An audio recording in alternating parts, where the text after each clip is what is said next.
Dr. Cadlick, for someone without insurance, do you know the out-of-pocket cost of a complete blood count test? No, ma'am, not immediately. Do you have a ballpark? With a copay, ma'am? No, the out-of-pocket, just the typical cost. I do not, ma'am. Okay, a CBC typically costs about $36. What about the out-of-pocket cost for a complete metabolic panel? Ma'am, I'd have to pass on that as well. You have any idea? You want to take a ballpark? I would say $75. Okay, 58. Getting closer. How about flu A? The flu A test. Ma'am, again, I would take a guess at about maybe 50. 43. Flu, this is like the Price is Right. Flu B. Too high again. I would probably say 44. That's good. How about the cost of an ER visit for someone identified as high severity and threat? I'm sorry, ma'am, what was the question again? How about the cost of an ER visit for somebody identified as having high severity or high threat? High severity, but ma'am, that's probably about $3,000 to $5,000. Okay. That is $1,151. This all totals up to $1,331. That's assuming they aren't kept in isolation. Isolation can add up for one family already, $4,000. And fear of these costs are going to keep people from being tested, from getting the care they need, and from keeping their communities safe. We live in a world where 40% of Americans cannot even afford a $400 unexpected expense. We live in a world where 33% of Americans put off medical treatment last year. And we have a $1,331 expense, conservatively, just for testing for the coronavirus. Dr. Redfield, do you want to know who has the coronavirus and who doesn't? Yes. Not just rich people, but everybody who might have the virus? All of America. Dr. Redfield, are you familiar with 42 CFR 71.30, excuse me? 42 CFR 71.30.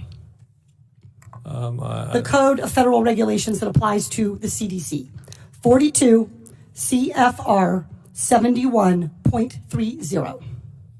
I think if you could frame what it talks about, that would help me. I don't relate. Dr. Redfield, I'm pretty well known as a questioner on the Hill for not tipping my hand.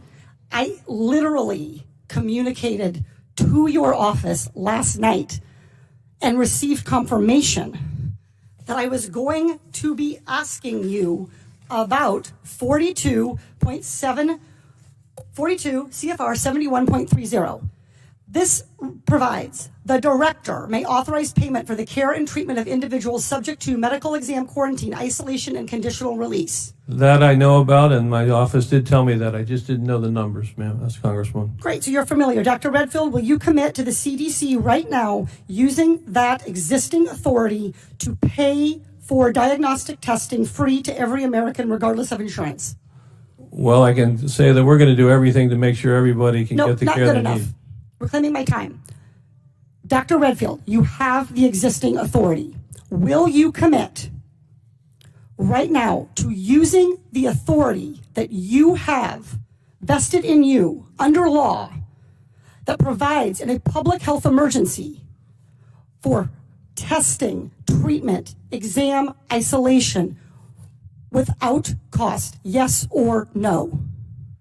What I'm going to say is I'm going to review it in detail with CDC and the department. Reclaiming my time. Dr. Redfield, respectfully, I wrote you this letter along with my colleagues, Rosa DeLaura and Lauren Underwood, Congressman Underwood and Congressman DeLaura. We wrote you this letter 1 week ago. We quoted that existing authority to you, and we laid out this problem.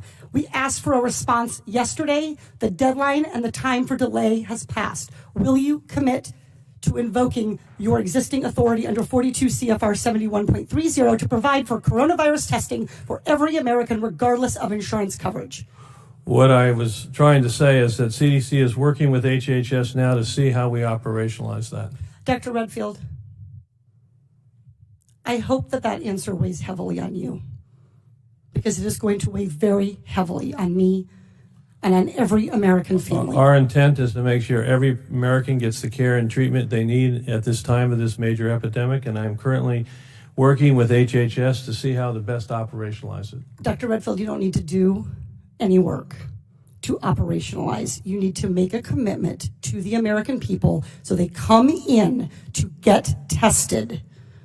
You can operationalize the payment structure tomorrow. I think you're an excellent questioner, so my answer is yes. Excellent. Everybody in America hear that. You are eligible to go get tested for coronavirus and have that covered regardless of insurance. Please, if you believe you have the illness, follow precautions. Call first. Do everything the CDC and Dr. Fauci, God bless you, for guiding Americans in this time. But do not let a lack of insurance worsen this crisis. And I would just like to echo what you said. It's a public health, a very important public health, that those individuals that are in the shadows can get the health care that they need during the time of us responding to this outbreak.